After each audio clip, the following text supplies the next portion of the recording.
Hello everyone.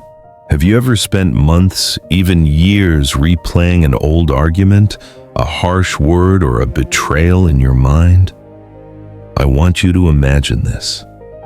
Are you holding a red-hot burning coal? You grip it tightly, hoping the heat will somehow harm the person who hurt you. But with every passing second, it is only your own hand that is being burned. That is the very nature of the resentment we carry. Hello and welcome back to Buddha Essence Wisdom, the channel where we explore timeless teachings together to live a lighter and more meaningful life, especially at this stage. Today we are going to talk about one of the most courageous acts I can perform, putting down that burning coal and freeing myself. If these shares bring you any measure of peace, I deeply invite you to hit the subscribe button to support me in making future videos. The anger and grudges I carry are not punishment for others. They are a prison that I build for myself. I understand that at our age we carry a lot of baggage, but Zen teaches me something profound. Forgiveness is not a gift I give to them. It is the release I grant to myself. When I look at someone who hurt me, or when I look at myself with regret, I apply the light of compassion. I recognize that just like me, they too were merely acting within the limits of their understanding. They too were caught in ignorance avidya. When I see their suffering, no matter how bad their actions were, my heart automatically softens. That is the moment I can put the hot coal down. And here is what I want us to practice together. Take a slow, deep breath in. As you exhale, sow an intention for peace, first for myself. May I be safe, may I find peace. Starting there, all release will gently follow. I want us to shift our gaze now from the act of letting go to the very entity that does the letting go, the I. Who is this I that carries the past hurt? This brings us to a radical, liberating Buddhist teaching known as anatta, or no self. I know that sounds heavy, but stay with me. For decades, I, like many of you, clung fiercely to a solid, permanent idea of myself. My history, my achievements, my regrets. But the Buddha taught me that the I is really just a dynamic collection of 5 things: my body, my feelings, my perceptions, my mental habits, and my awareness. They are always moving, always changing. Here is where the suffering is born. It's in defending and protecting this fragile, imagined I. We whisper to ourselves, "This shouldn't happen to me," or "I must be strong enough to never fail." That clinging to a fixed identity is the anchor of our pain. The moment I truly grasp that I am not my pain, my regret, or my fear, that pain loses its power to lock me down. The practice here is simple yet profound. I want you to look at your overwhelming emotions or nagging worries today not as the owner of your house, but as visiting guests. They knock, they stay for a while, they make some noise, and then they leave. You simply acknowledge them and offer no resistance. You are the house itself, vast and untouched, and the guests cannot stay forever. If we are not our pain and our emotions are just visiting guests, then where do we finally find our true home? This brings me to the anchor of all practice: mindful presence. I have observed over 60 years of life, and in my practice with others over 50, that almost all suffering, and I mean most of it, does not exist in this very second. It exists when my mind becomes a pendulum swinging endlessly between the heaviness of regret, the past, and the anxiety of fear, the future. That swing steals my peace. The simple yet radical truth of mindfulness is this: healing only happens right here, right now. It is the practice of gently bringing my awareness back to the only reality I actually possess, the present moment. It is my safe haven. Let us try it together. I invite you to take a slow, deep breath in and let it out. Feel your feet firmly planted on the ground beneath you. Hear the subtle sounds of the room. In this stillness, whisper this profound truth to yourself. In this moment, I am safe. I am not the hurricane of thought. I am the calm shore. My emotions rise and fall like waves, yes, but I, the observer, remain steady, grounded, and untouched. By anchoring myself in the present, I find the freedom that the past cannot reclaim and the future cannot steal.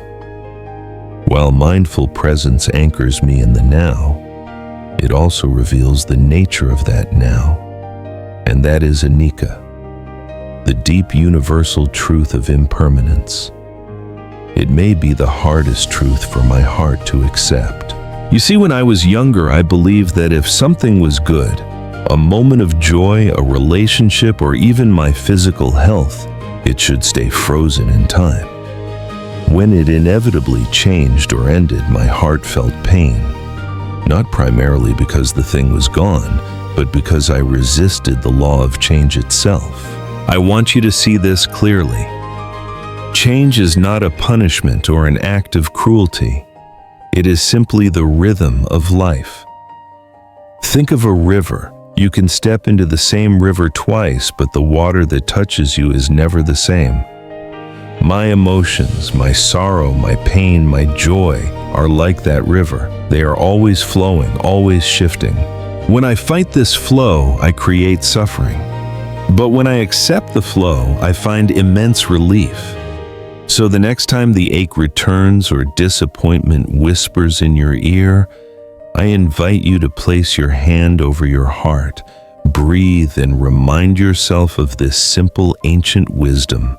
This too shall pass. This phrase is not a way to dismiss the pain, but a way to gently honor the transient nature of all things, freeing my spirit to move with the current of life. If everything is changing as we just discussed, then the ultimate freedom comes from how I look at the change itself.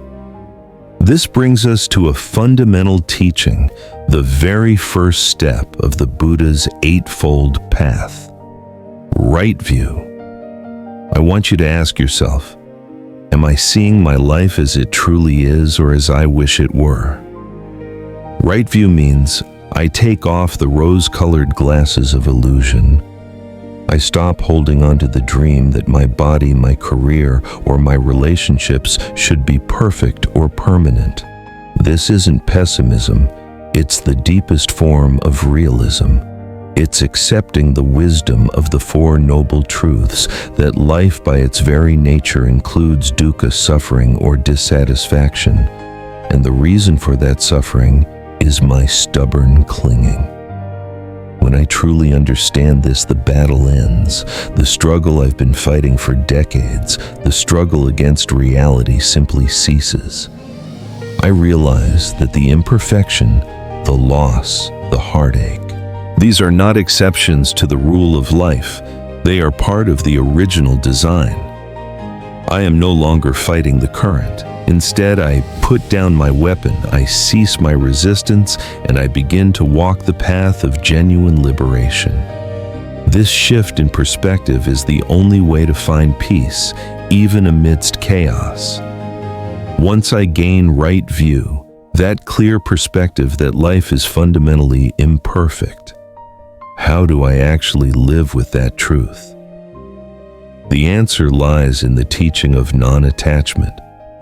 Many people confuse this teaching, believing it means becoming cold, distant, or uncaring. But I assure you it is the exact opposite. Non-attachment is the ultimate act of love. It is the art of holding life gently. I choose to engage deeply, to love, to create, to care, but without trying to control the uncontrollable outcomes. Think about holding a handful of sand. The tighter I squeeze my hand, determined to keep every grain, the faster the sand slips through my fingers. But when I relax my grip, keeping my hand open and steady, the sand rests softly in my palm. Clinging is squeezing. Non-attachment is loosening. The tension I feel when I worry about tomorrow's results or replay yesterday's mistakes is the tension of the squeeze. To release this tension, I simply need to relax my hand. I invite you to pause for a moment now and repeat this simple mantra with me, a practice I use every day. I release what is not mine to control. This profound act of surrender brings a quiet freedom, allowing me to care more deeply because my love is no longer burdened by the need for possession or guarantee. We have talked about letting go of control, but now I want to ask you, what happens after you let go? Does the voice in your head immediately replay the entire painful memory? This is where the teaching of right speech comes in, and I believe for many of us the most crucial part of this teaching is our inner dialogue. My language is a double-edged sword. Outwardly, I strive to speak truthfully and kindly, but inwardly, that sword is often turned against me. I find that much of my chronic suffering is not caused by the event itself, but by my mind's ability to relentlessly recreate the narrative, replaying the shame, the regret, and the anger day after day. I am the screenwriter of my own misery when I allow that inner voice to constantly blame and criticize. The practice of right speech is a commitment to kindness, especially toward myself. I must learn to listen to that inner voice without judgment. When I hear the old script starting, the one that says, "You should have known better," or "You failed," I gently intervene. I stop the recreation of the pain. Instead, I choose to replace that harsh self-criticism with a posture of gentle acceptance and wisdom earned through experience. This practice purifies the mind and dissolves the prison of self-blame. I want to bring us now to the final foundational pillar of our practice, the very first truth that the Buddha proclaimed after his awakening. It is the inescapable reality that makes all the previous steps necessary. The nature of suffering, or dukkha. We have spent our time together dismantling the illusion of the self, anchoring ourselves in the now, and releasing the iron grip of control. But why fundamentally do we feel the urge to cling in the first place? It is because we misunderstand pain. I often share with my students here in the States, especially those who carry decades of heartache, the analogy of the two arrows. I want you to visualize this with me. The first arrow is the actual, unavoidable pain of life. This is the physical illness, the job loss, the harsh words spoken by a loved one, the ending of a cherished relationship. That first arrow, that initial sting, is pure pain. It is the inevitable cost of being human, of having a body, a heart, and relationships in an impermanent world. But notice what happens next. Immediately following the first arrow, we fire a second arrow directly at ourselves. This second arrow is the commentary, the judgment, the anger, the what-if scenarios, the self-pity, and most importantly, the resistance. The first arrow is the pain. The second arrow is the suffering. Dukkha. The Buddha taught me that I cannot stop the first arrow from flying, but I have complete and total control over whether or not I fire the second. Think of it this way. I receive a difficult health diagnosis. The pain is the anxiety about the future and the physical discomfort. That is the first arrow. The suffering, the second arrow, is me saying, "Why me? I don't deserve this. My life should have been different. I can't handle this." This commentary multiplies the initial pain exponentially. It turns a momentary crisis into a persistent chronic state of inner torment. It turns a single event into an identity. I remember a man I worked with, perhaps a decade older than me, who had retired from a high-profile corporate life. He came to my center not because he was physically unwell, but because he was drowning in regret over a single pivotal business decision he made 20 years prior. A decision that cost him a significant amount of money and status. 20 years later, the money was gone, the status forgotten by everyone else. Yet he relived the mistake every single morning. The first arrow was the financial and professional loss. That pain lasted maybe 5 years. The second arrow, he kept firing it daily for 15 more years. His resistance to the fact that he was human, that he made a mistake, that his life trajectory had changed, that resistance was the source of his chronic dukkha.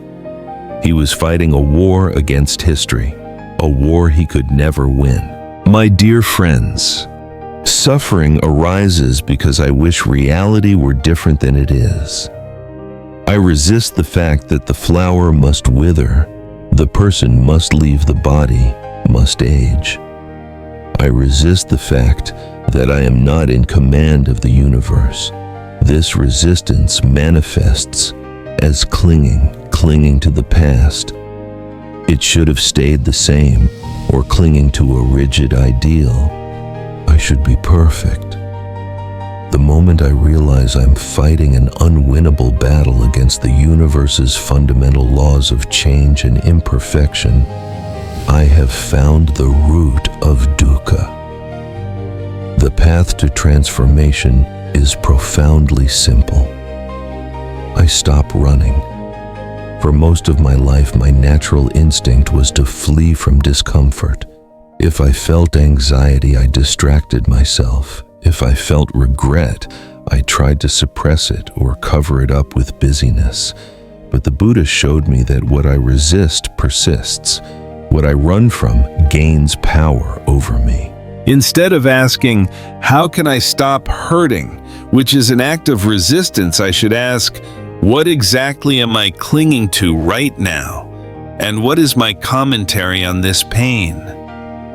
This shifts me from being the victim of my emotions to being the inner scientist, the compassionate observer. When I observe my discomfort without judgment, I see its origin craving fear attachment. And here is the great liberation. I realize that anything that arises with a cause can also cease when that cause is removed. The cause of suffering is not the pain itself. The cause is the clinging. Release the clinging and the suffering stops. The pain may linger, but the agonizing torment is gone. This practice of observing is not passive.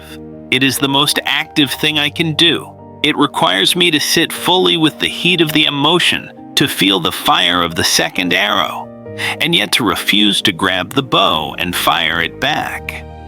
I invite you today to cease your resistance. Put down your inner commentary. Stop wishing the past away. Stop fighting the inevitability of the first arrow.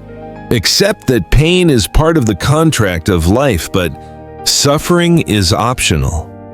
When you cease fighting reality, the enormous energy you used to fuel that internal war suddenly becomes available to you. You are free. You are home. This is the profound peace that lies beneath all the chaos. It is the final freedom. Let us delve deeper into this resistance. Why do we as intelligent, experienced people insist on firing that second arrow? It is a mechanism rooted in a misguided desire for control, a hangover from our younger years where we believed effort alone could mold the universe to our will. But now in our 50s, 60s, and beyond, the universe has delivered its ultimate lesson. We are not the directors of the cosmic play. We are merely participants. Our resistance often manifests as self-pity disguised as philosophical introspection. I hear it often. My life was supposed to be this way. I worked hard for that outcome. It is unfair that I lost it. This mental script is the fuel for the second arrow. When I catch myself saying, "It shouldn't be like this," I immediately know I'm generating dukkha. The simple antidote is to replace that phrase with the gentle, fearless acknowledgement, this is how it is right now. The power of observation is the key to this dismantling. I don't try to force the suffering away. That too is resistance. Instead, I become deeply curious about it. When the anxiety hits, I don't immediately label it bad or run to distract myself. I sit down and say, "Hello, anxiety, I see you. Where are you residing in my body? Are you tight in my chest? Is your temperature warm or cold? What story are you trying to tell me?" By treating the suffering as an object of study rather than an enemy to be vanquished, I create a compassionate distance. I begin to see the emotional experience separating from the narrative I have attached to it. The tight feeling in my chest is just energy, just sensation. It is my story about the tight chest that causes the suffering. The heat of anger is just heat. The suffering begins when I start retelling the injustice that caused the heat. This practice transforms the very nature of aging and loss. As we encounter the inevitable physical and relational changes of later life, the loss of loved ones, the slowing down of the body, the shift in identity post-retirement, the temptation to resist becomes overwhelming. We long for the youthful, unchanging self, clinging to a form that is by definition impermanent. This clinging creates intense suffering over things that were never within my power to stop. But when I fully integrate the teaching of dukkha, that the struggle ends when the resistance ends, then the journey of aging becomes a journey of deepening peace. My body may signal pain the first arrow, but my mind can remain untroubled, refusing the second arrow. I can cherish the memories of my loved ones without firing the arrow of regret that they are no longer here. I can honor my past achievements without firing the arrow of demanding that my present identity must rely on them. The ultimate wisdom lies in realizing that suffering is not a mystical curse. It is a mechanical process generated by an error in my perception, the error of resistance. When I correct that error, when I choose acceptance over struggle, the chains of dukkha fall away. This freedom is available not in some distant heaven, but right here in this very breath, the moment I choose to lay down my weapons against reality itself. It is the quiet, unshakable peace of a mind that has chosen to stop fighting. And so, my friends, we have traveled through 8 profound teachings, from the gentle power of forgiveness to the ultimate liberation found in ceasing resistance. They are lanterns lighting the way home. I invite you to take these teachings not as academic theories, but as daily practices. Every breath is a chance to put down the burning coal, to check your inner commentary, and to choose the path of ease. If today's reflection resonates with you, you're welcome to support the channel by liking, sharing, or subscribing. Each small action you take is a source of energy that helps me continue creating mindful content for the @Buddha Essence Wisdom community.